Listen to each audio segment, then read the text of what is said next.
is up, everybody? I hope you guys are having a beautiful day today. Welcome back to my channel. If you have not been here before, my name is Drake Pfizer with DSF Financial, and I'm showing like-minded individuals like yourself the ins and outs of the ATM business and how I'm making my money work for me through passive income. Now, this video here is answering a question I get asked all the time.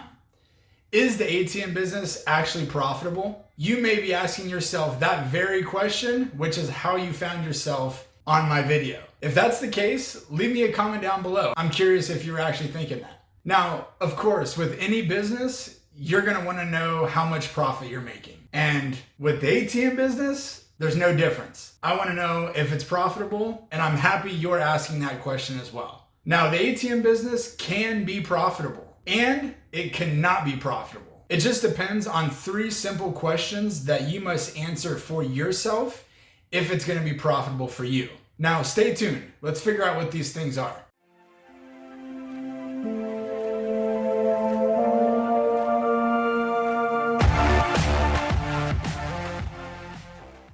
If the ATM business is profitable, can be answered in three questions. But before we get to it, make sure you guys hit that subscribe button for me. Hit that bell notification, like this video. It really does mean a lot. Okay. Now for the first question you've got to ask yourself. This question you've probably asked yourself previously with other things in life. Question one, are you a hustler? If you're willing to grit your teeth and keep on going for your goals, then the ATM business is probably going to be profitable for you. Now with the ATM business, being a hustler, you're probably going to want to find your own leads. You're going to want to find your own locations to find which location is going to be the most profits for you. But you've got to understand that you're going to get a heck of a lot of no's. You have to keep on going. You have to keep grinding for that ever elusive yes. When you get that location owner to say, get that ATM in here right there for me, you're going to be super happy. And it'll prove that you're a hustler. You may get told no a lot when trying to get a business bank account. I've heard of stories where people try 4, 5, 6, 7 different banks to get that business bank account, and they get told no. If you keep grinding, keep hustling, if you're that type of person, you'll get that bank account and you'll start getting that profit. You also have to be a hustler when it comes to the actual work of the job. To get the most profits, you're gonna have to do the dirty work sometimes. We had to move an ATM from one location in the club to another, maybe 25 feet away. But we did it because we didn't want to lose the location.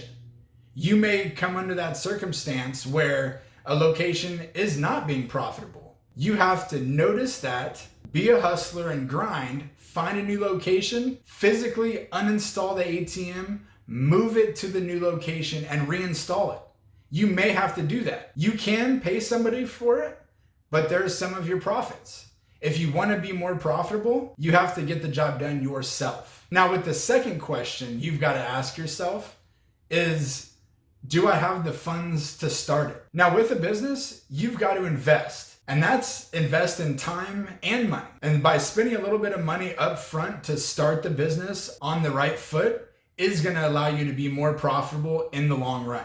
Now, realistically, to get your first ATM installed from start to finish, in my opinion, it's going to be about $5,000. Now, paying for that is for the machine, the wireless, the processing, the install, and maybe a mentorship program. Now, you may be able to save some money if you've done a ton of research, if you have some knowledge and history in similar fields, but that just all depends on you. Sometimes learning from other people will also allow you to profit more. For instance, before we started DSF Financial, I talked to a couple ATM people about the business, trying to get as much knowledge as I can. Now, one thing that I learned is do not buy a used machine if it's your first machine.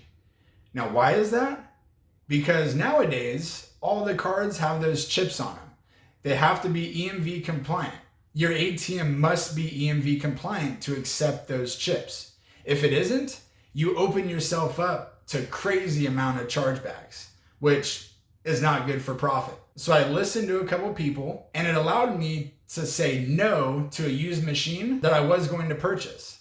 I was going to buy a machine that was not EMV compliant, and I would have essentially screwed myself. If I did buy the machine, I would have to also purchase a new EMV card reader, which is several $100s. In turn, I'm paying way more than what I should have. So if you're able to, spend a little bit of money for a solid mentor. It can save you in the long run.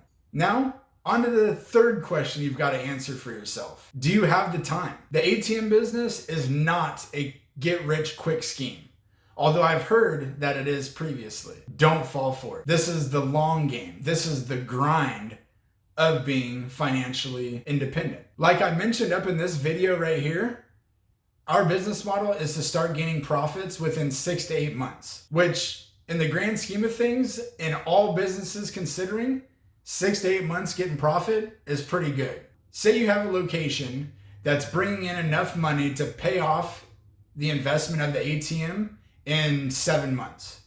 So in 7 months, you get about $2,500 in surcharge profits.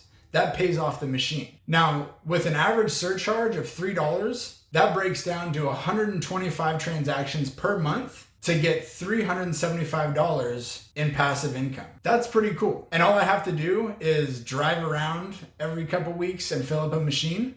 Sign me up. $375? Yes, please. Now, the name of the game is not to just have that one ATM making $375. It's to scale up that business. Scale up to 2, 3, 4, 10 ATMs. Now, some machines are gonna do way better. Some machines are gonna do a little less. It can just depend on the time of year or the type of business that your machine is at. Now, let's just say that $375 you're getting every month per machine, that's pretty good, right? Now, let's say you have 10 machines. That's $3,750 that you're getting every month just by filling up a machine. Now, times that for the year, that's some pretty good passive income, which is our goal with DSF Financial. Scale up the business to get more income. There's even additions you can add to the ATM now to get more profits. You can get ATM toppers that every month can get you some money as well. The sky is the limit with the ATM business if you honestly and truthfully ask and answer those 3 questions. Am I a hustler? Am I a grinder? Can I push for that profit? Do I have the money to start this business and scale up? And do I have the time to put in to get those high profits? Answer those questions and the ATM business may be perfect for you. Now, I know there's people out there that are still really nervous about it, aren't sure how to get started, and I've got some really good news for you. I'm putting together a course which is going to be very, very detailed on how to start the business and the things you're going to need for it. Now, I know how difficult it is to start a business. The time, the effort, the headache, the money, it takes a lot. This course is going to be designed specifically for entrepreneurs looking to get into the ATM business to show them exactly what's needed. Now, this course is not going to be put together with 90-second snippet videos. It's going to be detailed. You're on my channel. I hope you've seen a couple other videos that I have. I try and give as much detail that I possibly can. And this course is going to be that times 10. I'm also going to be with you every step of the way. Use my knowledge, use my mistakes to make your business more successful. Now, it's a super busy Sunday for me. It's still a little early in the morning. I have to get this video going for you guys, edit it, do all that good stuff. And it's also baseball season, so I'm gonna take the boys out, practice a little baseball. Then is the honey to-do list, which is always growing. So I try and chip away at it whenever I possibly can. I hope you guys have a beautiful day. Until next time, later.